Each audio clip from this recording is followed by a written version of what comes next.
Bonjour tout le monde. Aujourd'hui, j'ai le plaisir de recevoir Michel Brutti.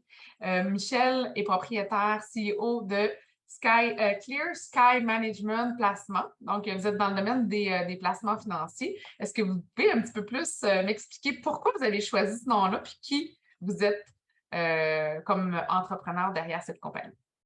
OK. Le nom gestion de placement Clear Skies ou gestion de placement ciel bleu, ça fait référence en fait lorsqu'on fait de l'investissement, on aime bien voir dans quoi on investit. Le principe de l'investissement, c'est de connaître dans quoi vous investissez. C'est le premier principe. Et l'idée de gestion de placement ciel bleu, justement, c'est de savoir dans lequel on investit, d'avoir une vision et une vue des investissements que l'on fait. Et à côté de ça, bien sûr, parce que c'est une firme d'investissement d'impact, euh, c'est le côté ciel bleu qui veut dire que donc on peut voir sans, euh, on peut voir nos investissements, mais aussi comme c'est un ciel bleu, ça fait rapport, c'est un lien avec le fait qu'il n'y a pas de pollution et donc le ciel est bleu. Et ça fait le rapport avec la firme d'investissement d'impact qui cherche à investir dans des solutions contre, par exemple, contre les changements climatiques. Ah, c'est intéressant. OK, ça l'amène un aspect environnemental, j'aime ça. Oui. Et l'entrepreneur derrière cette belle compagnie, qui il est, Michel Brutti? En fait, toute ma carrière, ou pratiquement toute ma carrière, je l'ai passée dans une firme qui s'appelle Jarislowsky Fraser, euh, qui a été rachetée par la banque Scotia en 2018. Donc, j'y ai passé toute ma carrière. J'ai été gestionnaire de placement. J'ai géré des fonds internationaux et des fonds globaux là-bas pendant plus de 20 ans. Et lorsque la banque Scotia nous a rachetés, je suis resté pour la transition et puis je suis parti au 1er janvier 2020. Pour moi, ce qui était intéressant, c'est d'avoir chez Jarislowsky Fraser participé beaucoup à développer l'investissement responsable dans la firme.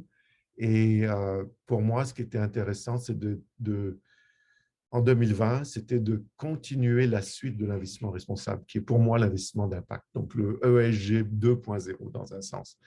Parce qu'aujourd'hui, il y a beaucoup de firmes qui se disent des firmes d'investissement responsables, mais il y a aussi beaucoup de greenwashing.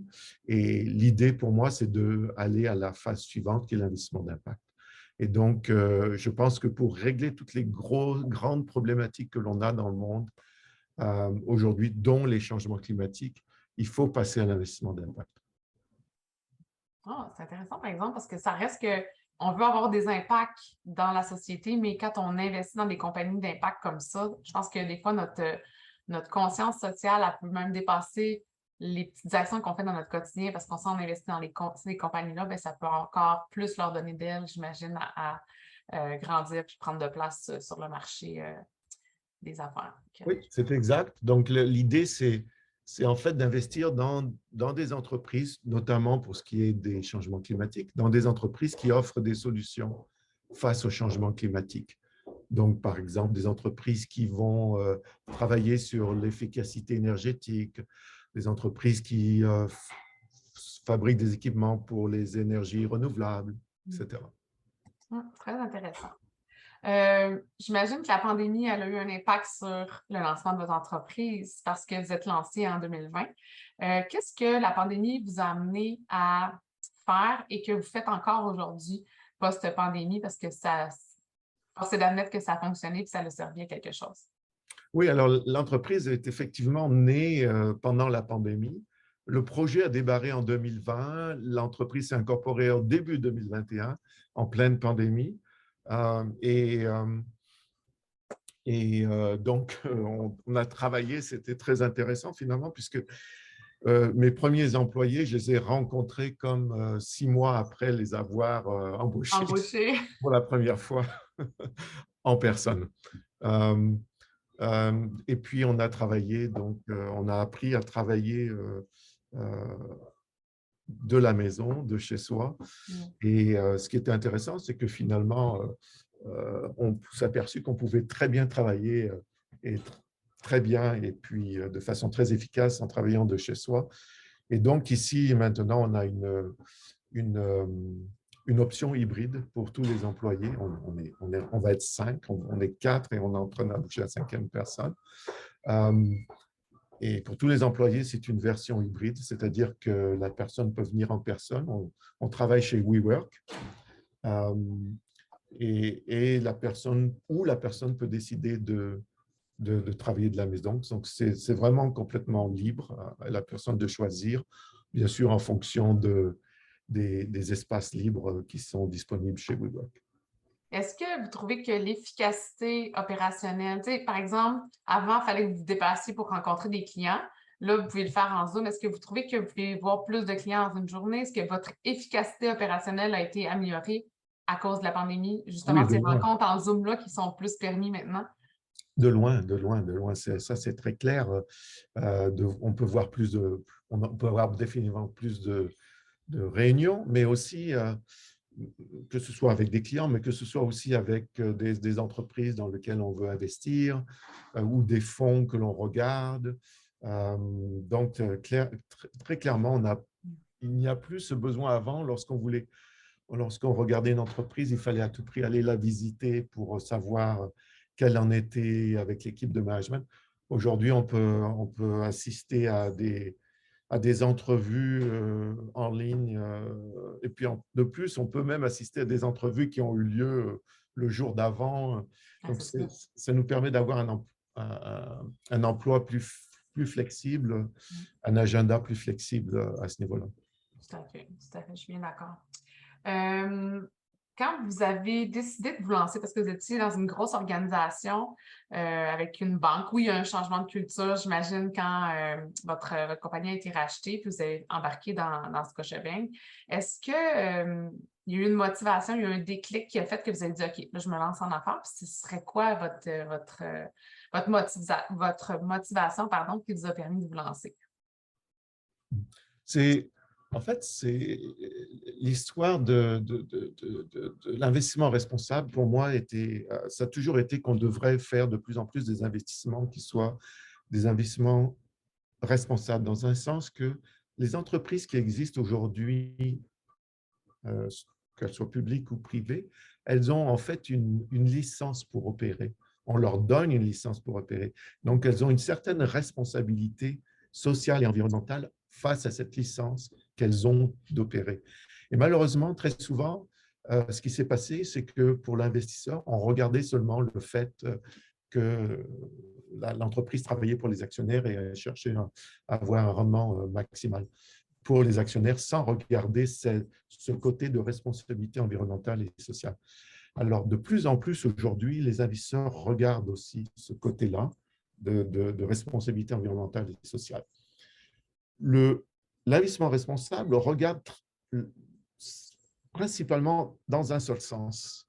C'est qu'il regarde quels sont les facteurs environnementaux et sociaux qui pourraient avoir un impact positif ou négatif sur l'entreprise. Mais l'investissement d'impact regarde de l'autre côté, l'autre sens, c'est-à-dire l'autre direction, c'est-à-dire en tant qu'entreprise, mes activités, quels sont les impacts de mes activités sur l'environnement et sur la planète et sur la société. Donc, c'est dans les deux directions que l'on regarde. Il faut être un investisseur responsable, mais en même temps être un investisseur d'impact. Alors, pourquoi démarrer Clear Sky? C'est que j'ai trouvé qu'il y avait un vide à Montréal, au Québec et au Canada par rapport à ce que l'on voit en Europe, qu'il y avait un vide au niveau des entreprises d'investissement d'impact et que ça serait bien pour accélérer l'investissement d'impact au Canada, de créer cette entreprise et de la lancer. Et c'est ce que j'ai fait avec plusieurs de mes collègues. J'imagine que la mission, quand vous communiquez ça de cette façon-là, parce que c'est quand même très clair, quand on comprend investissement d'impact et responsable, bien, pour moi, là, c'est vraiment bien défini. Et est-ce que vous avez de la facilité à recruter? Parce que ça reste que les jeunes ont besoin d'un sens. Puis là, je déborde de mes questions régulières parce que ça vient piquer ma curiosité. Mais est-ce que vous avez plus de facilité à recruter parce que vous avez une mission, justement, qui a un sens pour les jeunes d'aujourd'hui? En fait, vous avez tout à fait raison là-dessus. C'est très clair que euh, les jeunes aujourd'hui sont beaucoup plus alignés avec ce genre de raisonnement que ma génération, par exemple, et de personnes qui ont des cheveux gris. Et donc, c'est très, en fait, les personnes que j'ai trouvées, c'est des gens qui sont passionnés de l'investissement d'impact, qui veulent à tout prix faire quelque chose dans leur vie qui soit purposeful, comme on dit en Ouais. anglais, Ah oui, un peu qui, pas. est, qui a Un une sens. raison d'être, Mm. qui a un sens dans ce Ouais. qu'ils veulent faire. Ah, Et, donc, non, c'est très facile de trouver des jeunes. Et on a trouvé beaucoup de jeunes, par exemple, qui veulent à tout prix faire de la finance, mais qui veulent faire de l'investissement d'impact, de faire Et donc, on se retrouve avec, je me suis trouvé avec des stagiaires. On avait 3 stagiaires l'année dernière. Euh, Au début, on les a recrutés comme ça. J'avais donné des cours d'investissement d'impact dans certaines universités. Puis là, lorsqu'on a passé une annonce, il y avait 60 personnes qui ont fait la demande pour wow. une position. Donc, c'est devenu très, c'est clair qu'au niveau du milieu universitaire, les gens commencent à connaître Ouais. Clear Skies et qu'il y a beaucoup de demandes à ce niveau-là. Félicitations. Je vais inviter les gens qui vont lire le petit mémo sur l'aspect comment recruter des jeunes aujourd'hui. Je pense que M. Brutti a trouvé la solution. Fait que je vais quand même utiliser les gens pour qu'ils écoutent votre vidéo en ce sens-là. D'ailleurs, ma prochaine question, c'est justement, c'est quoi vos meilleurs clients? C'est qui vous recherchez? Parce que vous avez une tribune aujourd'hui auquel vous vous adressez. Ça serait qui vos clients que vous cherchez? Alors, on a des clients, on a déjà certains clients privés. On vient de démarrer hein, les opérations même, parce que simplement l'enregistrement avec l'AMF, l'Autorité des marchés financiers, ça a pris 6 mois. Donc, on a été enregistré à la fin de 2021 et on a commencé les opérations 1er janvier 2022. OK. Et donc, aujourd'hui, on a quelques clients privés, une fondation, un family office. Pardon. Donc, on recherche des clients qui justement sont intéressés à l'investissement d'impact. Donc, on a la clientèle privée, il y a des clients privés qui sont intéressés à investir comme les investisseurs anges, qui sont intéressés à aider les petites entreprises dans l'efficacité énergétique ou à trouver des solutions au niveau de la santé ou qui font des solutions qui font face au changement climatique ou à résoudre des problèmes sur l'éducation, par exemple, ou la santé mentale. Donc, ce genre d'investisseurs seront intéressés à investir chez Clear Skies.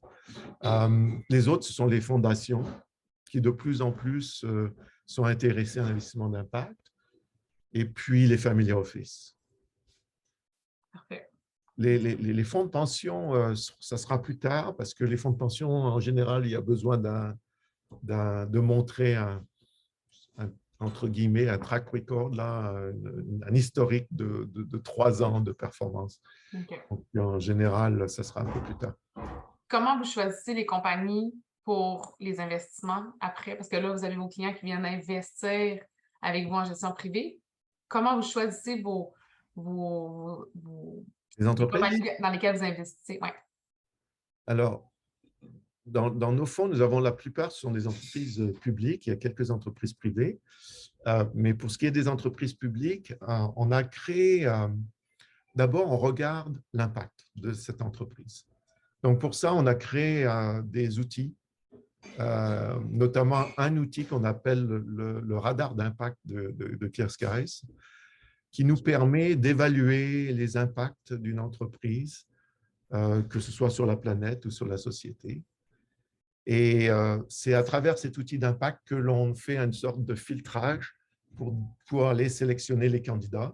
Et ensuite, on fait une analyse financière classique et une analyse plus poussée de l'impact de l'entreprise en utilisant des outils qui ont été développés à l'échelle mondiale par un groupe qui s'appelle le GIN, qui est un groupe d'investisseurs d'impact. Et aussi, on fait une étude ESG, c'est-à-dire une étude classique ESG. ESG, ça veut dire environnemental, social, regardant les facteurs environnementaux, sociaux et de gouvernance. Donc, il y a 3 études que l'on fait. Une étude classique financière, une étude d'impact et une étude ESG. Socio-environnemental. OK. Excellent. Je suis allée dans le détail, mais j'avais une petite curiosité supplémentaire. Donc, désolé. Maintenant que la pandémie est derrière nous, il y a eu des apprentissages que vous avez faits. Tu sais, vous avez une carrière aussi derrière avant de vous lancer en entreprise. Ça serait quoi votre plus grand apprentissage en affaires comme dans la vie que vous pourriez partager aujourd'hui? Parce que ça reste que ces petites leçons de vie qu'on vit, quand on les partage, ça peut peut-être aider d'autres entrepreneurs. Puis c'est un peu l'objectif de notre rencontre aujourd'hui. Mm-hmm. Le premier apprentissage, c'est qu'il n'y avait jamais des solutions parfaites. Okay? Et que dans tout ce que l'on fait dans la vie, il y a des choix à faire, des choix importants, et que ces choix, il faut les faire selon nos valeurs. Mm. Et moi, par exemple, quand je suis rentré chez Jarislowsky Fraser, pour moi, ce qui était très important, c'est que l'entreprise avait une vision à très long terme, qu'ils étaient leaders dans la gouvernance d'entreprise, alors que d'autres entreprises ne l'étaient pas, et que lorsqu'on investissait dans une entreprise, on se sentait comme un propriétaire de l'entreprise et que on travaillait avec l'entreprise. Donc, ce n'était pas oh, j'achète une action aujourd'hui, puis je la revends dans 2 mois ou demain ou après-demain. C'était vraiment investir dans les entreprises comme si on était des propriétaires. Et je trouvais ça très intéressant à l'époque. Aujourd'hui, l'investissement d'impact, c'est une évolution de ça. Alors, pour moi, c'est très important toujours d'investir et de garder ses valeurs, de bien d'abord identifier ses propres valeurs. Et on peut faire ce travail personnel d'identifier ses propres valeurs. Et une fois que nous en identifié, c'est de faire des choix en fonction de ces valeurs-là. Donc, je me rappelle, je pense qu'il y a Nelson Mandela qui avait dit à un certain moment, ou une de ses citations intéressantes, c'est faites votre choix de vie en fonction de vos espoirs et pas en fonction de vos craintes. Ah, c'est bien. Très belle citation. Ma dernière question, c'est ça normalement. Fait que là, vous m'avez déjà dit votre quote, mais elle est magnifique. Elle est magnifique, puis c'est vrai. Tu sais, à quelque part, je pense que de se connaître soi, de connaître qui on est, souvent on cherche pourquoi on a des irritations, c'est parce que ça vient toucher nos propres valeurs. Puis quand on les connaît, c'est facile d'aller vers les projets on sent qu'on a un impact qui vient nous toucher personnellement. Puis l'intelligence émotionnelle nous aide là-dedans. Comme vous dites, tantôt, on peut retrouver nos valeurs, on peut retravailler sur certaines choses. Souvent, les gens me disent « Ah, je suis née comme ça. » Non, mais tu es né comment? Apprendre à connaître, puis c'est pas vrai, tu peux la changer, ton identité, en changeant tes croyances, en ayant un impact dans ton environnement autour de toi, tu vas pouvoir continuer d'évoluer. Mais si tu es malheureux, essaie de trouver le pourquoi. C'est sûrement qu'une valeur qui n'est pas répondue, qu'on n'est pas capable de la remplir. Donc, c'est dans ces moments-là qu'on change. Puis les femmes, on a cette crise-là dans la crise de la quarantaine qui disent, les hommes, je ne sais pas c'est à quel âge, mais souvent, apprendre à se connaître à quelque part, le plus tôt qu'on peut se faire comme cadeau, puis à nos employés aussi, les jeunes sont proches de ça. Je crois qu'ils sont beaucoup plus proches. Mais quand tu connais tes valeurs, puis tu sais déjà que tu veux embarquer dans une compagnie parce que tu sais que tu as un impact sur l'environnement, l'aspect social, c'est un cadeau qu'ils se sont fait, les jeunes d'aujourd'hui, puis c'est incroyable. Tu sais, moi, je me dis, waouh, tu sais, où est-ce qu'ils s'en vont? Est-ce que c'est inné en eux, puis ça va évoluer dans leur identité, clairement. Tu sais. Fait que, voilà. Fait que je vous demande de me répéter votre phrase de Mandela parce que je l'ai En adorée. anglais, la phrase exacte de Mandela, c'est may your choice reflect your hopes, not your fears. Donc, si je traduis, ce serait que vos choix de vie reflètent vos propres espoirs et non pas vos craintes. Merveilleux. Fait que sur ce, je crois que c'est le mot de la fin parce que on ne peut pas rien dire après ça. Donc, ça a été un plaisir de vous rencontrer, M. Brutti. On va vous inviter, on va inviter les gens à suivre votre page, le site web et bien entendu, aller s'informer sur comment ils pourraient investir dans une compagnie d'impact est aussi responsable. Donc, merci de votre temps aujourd'hui, puis je vous ai dit à bientôt. Plaisir est réciproque. Merci, Catherine. Merci.